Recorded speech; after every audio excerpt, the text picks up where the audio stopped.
سورہ حاقہ مکی صورت ہے، ہجرت سے پہلے اس کا نزول ہوا۔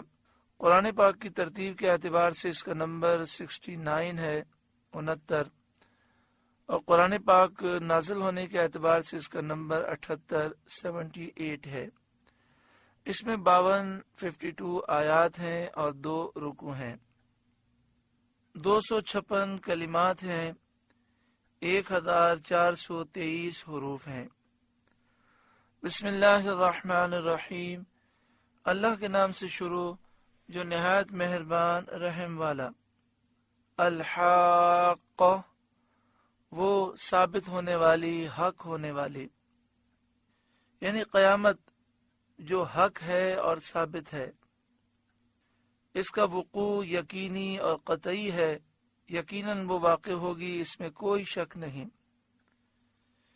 ملحاقہ، کیسی وہ حق ہونے والی، کیسی وہ ثابت ہونے والی، یعنی وہ نہایت عجیب اور عظیم الشان ہے۔ وما ادراک ملحاقہ، اور تم نے کیا جانا کیسی وہ حق ہونے والی، ثابت ہونے والی، جس کے احوال اور شدائد تک اور جس کی ہولناکیوں تک انسانی فکر کی پرواز ہی نہیں۔ انسان قیامت کی ہولناکیوں کو تصور میں نہیں لا سکتا، ایسی ہولناک قیامت ہے۔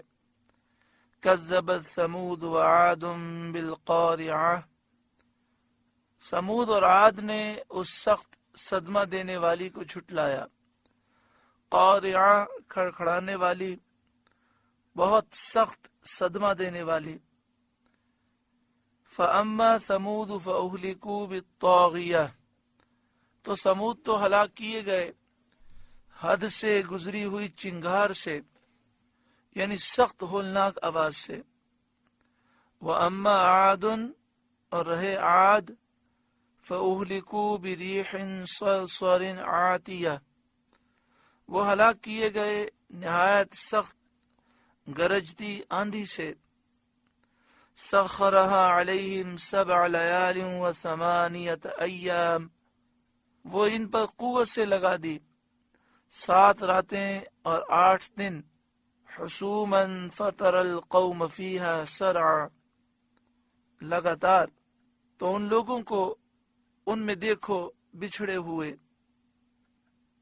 ماہ شوال کے آخر میں یہ آندھی آئی، سخت تیز سردی کے موسم میں۔ بدھ سے یہ آندھی شروع ہوئی اور دوسری بدھ تک جاری رہی، 7 راتیں اور 8 دن مسلسل آئی، اور بہت زیادہ قوت کے ساتھ یہ آندھی تھی۔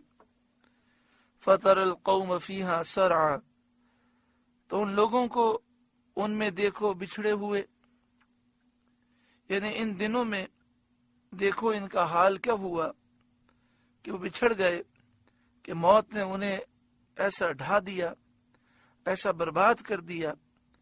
کأنہم اعجاز نخل خاویہ، گویا وہ کھجور کے ڈنڈ ہیں گرے ہوئے۔ کھجور کے ڈنڈ ان کھجور کے تنوں کو کہتے ہیں جو خشک ہوں اور ان پہ پتے اور شاخیں نہ ہوں۔ تو جس طرح خشک کھجور کے تنے جو پتوں اور شاخوں سے محروم ہوتے ہیں، زمین پر گرے ہوئے ہوتے ہیں، اس طرح یہ قوم تباہ و برباد ہو کر زمین پر بکھری ہوئی تھی۔ یہ آندھی ان کے جسموں کو آسمان کی بلندی میں اٹھاتی اور پھر زمین پر پٹخ دیتی۔ فَهَلْ تَرَى لَهُم مِّن بَاقِيَةٍ، تو تم ان میں کسی کو بچا ہوا دیکھتے ہو؟ کہا گیا ہے کہ 8ویں روز جب صبح کو وہ سب لوگ ہلاک ہو گئے تو ہواؤں نے انہیں اڑا کر سمندر میں پھینک دیا اور ایک بھی باقی نہ رہا۔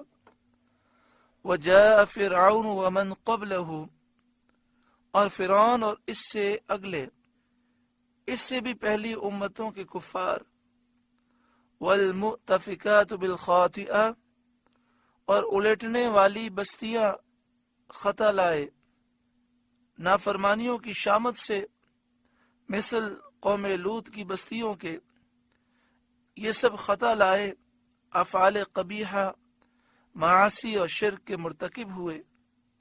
یعنی یہاں پر فرعون کا ذکر کیا گیا، فرعون سے پہلی قوموں کا ذکر کیا گیا، قوم لوط کی بستیوں کا ذکر کیا گیا کہ سب نے گناہ کیا، اللہ تعالی نے سب کو برباد فرمایا۔ قوم عاد جو بڑے لمبے اور چوڑے تھے، جب 8 دن آندھی چلی تو وہ بے بس ہو گئے، وہ بھی ہلاک ہوئے۔ فعصوا رسول ربهم، تو انہوں نے اپنے رب کے رسولوں کا حکم نہ مانا جو ان کی طرف بھیجے گئے تھے۔ فأخذهم أخذة رابية، تو اس نے انہیں بڑی چڑی گرفت سے پکڑا۔ انا لما طغى الماء حملناكم في الجارية، بے شک جب پانی نے سر اٹھایا تھا ہم نے تمہیں کشتی میں سوار کیا۔ بے شک جب پانی نے سر اٹھایا تھا، اور وہ پانی درختوں، عمارتوں، پہاڑوں اور ہر چیز سے بلند ہو گیا تھا۔ یہ نوح علیہ السلام کے زمانے میں جو طوفان آیا اس کا بیان ہے۔ حملناکم فی الجاریہ، ہم نے تمہیں کشتی میں سوار کیا جبکہ تم اپنے باپ دادا کی پیٹھوں میں تھے۔ لنجعلها لکم تذکرۃ وتعیها اذن واعیہ، کہ اسے تمہارے لیے یادگار کریں اور اسے محفوظ رکھے وہ کان کہ سن کر محفوظ رکھتا ہو۔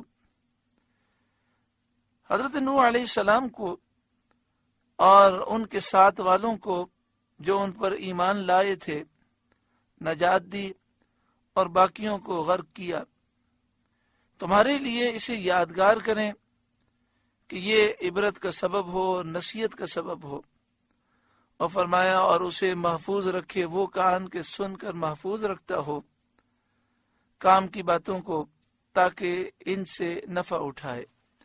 مراد یہ ہے کہ نوح علیہ السلام کی کشتی اور یہ طوفان لوگوں کے لیے عبرت ہے، ان لوگوں کے لیے جو بات سن کر یاد رکھتے ہیں اور عبرت حاصل کرتے ہیں۔ فَإِذَا نُفِخَ فِي الصُّورِ نَفْخَةٌ وَاحِدَةٌ، پھر جب سور پھونک دیا جائے ایک دم، وَحُمِلَتِ الْأَرْضُ وَالْجِبَالُ فَدُكَّتَا دَكَّةً وَاحِدَةً، اور زمین اور پہاڑ اٹھا کر دفعتاً چورا کر دیے جائیں۔ فَيَوْمَئِذٍ وَقَعَتِ الْوَاقِعَةُ، وہ دن کہ ہو پڑے گی وہ ہونے والی، یعنی قیامت قائم ہو جائے گی۔ وَانشَقَّتِ السَّمَاءُ فَهِيَ يَوْمَئِذٍ وَاهِيَةٌ، اور آسمان پھٹ جائے گا تو اس دن اس کا پتلا حال ہوگا، یعنی وہ نہایت کمزور ہوگا، باوجود اس کے کہ پہلے بہت مضبوط اور مستحکم تھا۔ وَالْمَلَكُ عَلَىٰ أَرْجَائِهَا، اور فرشتے اس کے کناروں پر کھڑے ہوں گے، یعنی جن فرشتوں کا مسکن آسمان ہے وہ آسمان کے پھٹنے پر اس کے کناروں پر کھڑے ہوں گے، پھر اللہ کے حکم سے اتر کر زمین کا احاطہ کریں گے۔ وَيَحْمِلُ عَرْشَ رَبِّكَ فَوْقَهُمْ يَوْمَئِذٍ ثَمَانِيَةٌ، اور اس دن تمہارے رب کا عرش اپنے اوپر 8 فرشتے اٹھائیں گے۔ حدیث شریف میں ہے کہ عرش اٹھانے والے فرشتے آج کل 4 ہیں، قیامت کے دن ان کی مدد کے لیے 4 کا اور اضافہ کیا جائے گا اور وہ فرشتے 8 ہو جائیں گے۔ حضرت عبداللہ بن عباس رضی اللہ تعالی عنہما سے مروی ہے کہ اس سے فرشتوں کی 8 صفیں مراد ہیں، اور ان صفوں میں کتنے فرشتے ہیں ان کی تعداد اللہ ہی جانتا ہے۔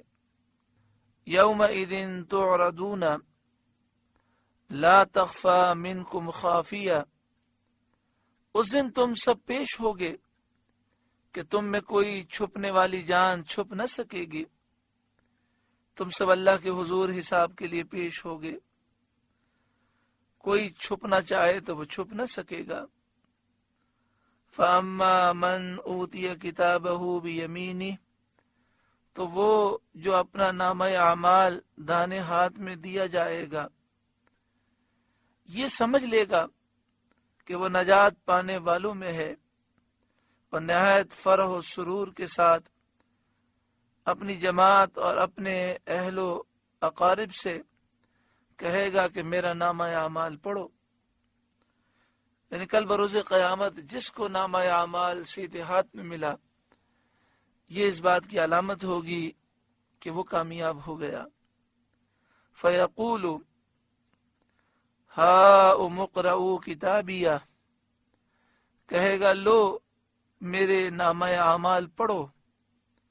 انی ظننت انی ملاق حسابیہ، مجھے یقین تھا کہ میں اپنے حساب کو پہنچوں گا، یعنی مجھے دنیا میں یقین تھا کہ آخرت میں مجھ سے حساب لیا جائے گا، اس وجہ سے میں ڈرتا رہا اور فکر آخرت کی وجہ سے گناہوں سے دور رہا، رب سے معافیاں مانگتا رہا اور خوف سے کانپتا رہا، گناہوں سے اپنے آپ کو دور رکھتا رہا۔ اللہ نے فضل کیا اور مجھے کامیاب کر دیا۔ فَهُوَ فِي عِيشَةٍ رَاضِيَةٍ، تو وہ من مانتے چین میں ہے، یعنی وہ ایسے چین میں ہوگا جو چین اسے راضی کرے گا۔ فی جنت عالیہ، بلند باغ میں، قطوفها دانیہ، جس کے خوشے جھکے ہوئے کہ کھڑے بیٹھے لیٹے ہر حال میں بآسانی لے سکیں۔ اور ان لوگوں سے کہا جائے گا کُلُوا وَاشْرَبُوا ہَنِیئًا بِمَا أَسْلَفْتُمْ فِی الْأَیَّامِ الْخَالِیَةِ، کھاؤ اور پیو رچتا ہوا صلہ، خوشگوار صلہ اس کا جو تم نے گزرے دنوں میں آگے بھیجا، یعنی جو نیک اعمال تم نے دنیا کی زندگی میں آخرت کے لیے کیے، آج یہ اس کا صلہ ہے، خوشگواری کے ساتھ کھاؤ اور پیو۔ اللہ تعالیٰ یہ بشارتیں ہمیں بھی نصیب فرمائے، لیکن اس کو پانے کے لیے ہمیں سچی پکی توبہ کرنی ہوگی، موت اور آخرت کی فکر کو اپنے دل میں بسانا ہوگا، سارے گناہوں سے اپنے آپ کو دور کرنا ہوگا۔ وَأَمَّا مَنْ أُوتِيَ كِتَابَهُ بِشِمَالِهِ، اور وہ جو اپنا نامہ اعمال بائیں ہاتھ میں دیا جائے گا، جب اپنے نامہ اعمال کو دیکھے گا اور اس میں اپنے بد اعمال مکتوب پائے گا، برے اعمال لکھے ہوئے پائے گا، تو شرمندہ اور رسوا ہو کر چیخے گا، چلائے گا، افسوس کرے گا۔ فَيَقُولُ، کہے گا یا لیتنی لم اوت کتابیہ، ہائے کسی طرح مجھے اپنا نامہ اعمال نہ دیا جاتا، ولم ادری ما حسابیہ، اور میں نہ جانتا کہ میرا حساب کیا ہے۔ یا لیتہا کانت القاضیہ، ہائے کسی طرح موت ہی قصہ چکا جاتی اور حساب کے لیے نہ اٹھایا جاتا اور یہ ذلت و رسوائی پیش نہ آتی۔ ما اغنا عنی مالیہ، میرے کچھ کام نہ آیا میرا مال۔ ہلک عنی سلطانیہ، میرا سب زور جاتا رہا، جو میں نے مال دنیا میں جمع کیا تھا وہ ذرا بھی میرا عذاب ٹال نہ سکا، میرا سارا زور جاتا رہا اور میں ذلیل و محتاج رہ گیا۔ حضرت عبداللہ بن عباس رضی اللہ تعالی عنہما نے فرمایا کہ اس سے اس کی مراد یہ ہوگی کہ دنیا میں جو حجتیں میں کیا کرتا تھا، جو باتیں بناتا تھا، وہ سب باطل ہو گئیں۔ اب اللہ تعالی جہنم کے خازنوں کو، فرشتوں کو حکم دے گا خذوہ فغلوہ، اسے پکڑو پھر اسے توک ڈالو، اس طرح کہ اس کے ہاتھ اس کی گردن سے ملا کر توک میں باندھ دو، ثم الجحیم صلوہ، پھر اسے بھڑکتی آگ میں دھساؤ، ثم فی سلسلۃ ذرعها 70 ذراعا فاسلکوہ، پھر ایسی زنجیر میں جس کا ناپ 70 ہاتھ ہے اسے پرو دو۔ 70 ہاتھ سے ہمارے ہاتھ مراد نہیں ہے، بلکہ فرشتوں کے ہاتھ کے اعتبار سے 70، نہ جانے وہ زنجیر کتنی لمبی اور طویل ہوگی۔ اس زنجیر میں اسے پرو دو، یعنی وہ زنجیر اس میں اس طرح داخل کر دو جیسے کسی چیز میں ڈورا پرویا جاتا ہے، جیسے موتی کے بیچ میں سے ڈورا نکالا جاتا ہے، ایسے اس کے جسم کے بیچ میں سے آگ کی زنجیر گزارو۔ الامان والحفیظ، انہو کان لا یؤمن باللہ العظیم، بے شک وہ عظمت والے اللہ پر ایمان نہ لاتا تھا، اس کی عظمت اور وحدانیت کا اقرار نہ کرتا تھا۔ ولا یحض علی طعام المسکین، اور مسکین غریب کو کھانا دینے کی رغبت نہ دیتا تھا، نہ اپنے آپ کو رغبت دیتا تھا، نہ اپنے گھر والوں کو ترغیب دیتا تھا کہ غریبوں کی مدد کرو، نہ دوسروں کو اس کی رغبت دیتا تھا۔ اس میں اشارہ یہ ہے کہ وہ قیامت کا قائل نہ تھا، کیونکہ مسکین کا کھانا دینے والا مسکین سے تو کسی بدلے کی امید رکھتا ہی نہیں، محض اللہ کی رضا کے لیے اور آخرت کے ثواب کی امید پر مسکین کو دیتا ہے، اور جو آخرت پر ایمان ہی نہ رکھتا ہو اسے مسکین غریب کو کھلانے کی کیا غرض ہے۔ فَلَيْسَ لَهُ الْيَوْمَ هَاهُنَا حَمِيمٌ، تو آج یہاں اس کا کوئی دوست نہیں، یعنی آخرت میں اس کا کوئی دوست نہیں جو اسے کچھ نفع پہنچائے یا شفاعت کرے۔ وَلَا طَعَامٌ إِلَّا مِنْ غِسْلِينَ، اور نہ کچھ کھانے کو مگر جہنمیوں کا پیپ، اسے کھانے کے لیے جہنمیوں کا پیپ دیا جائے گا۔ الامان والحفیظ، لا یأکلہ الا الخاطئون، اسے نہ کھائیں گے مگر خطا کار، کفار، بد اتوار وہ پیپ کھائیں گے، پیئیں گے۔ اللہ تعالی ہم سب کی مغفرت فرمائے، ہمیں سچی پکی توبہ نصیب فرمائے، ہمارا خاتمہ خیر و عافیت کے ساتھ ایمان پر فرمائے، اللہ ہمیں ایمان کی سلامتی نصیب فرمائے۔ سورۃ الحاقہ کا پہلا رکوع مکمل ہوا۔ اللہ تعالیٰ اس رکوع کی نصیحتوں پر ہمیں عمل کی توفیق عطا فرمائے، اور جن خوش نصیبوں کا ذکر ہے کہ نامہ اعمال سیدھے ہاتھ میں ملے گا، اللہ تعالیٰ ان میں ہمیں شامل فرمائے۔ آمین بجاہ سید المرسلین صلی اللہ علیہ وآلہ وسلم۔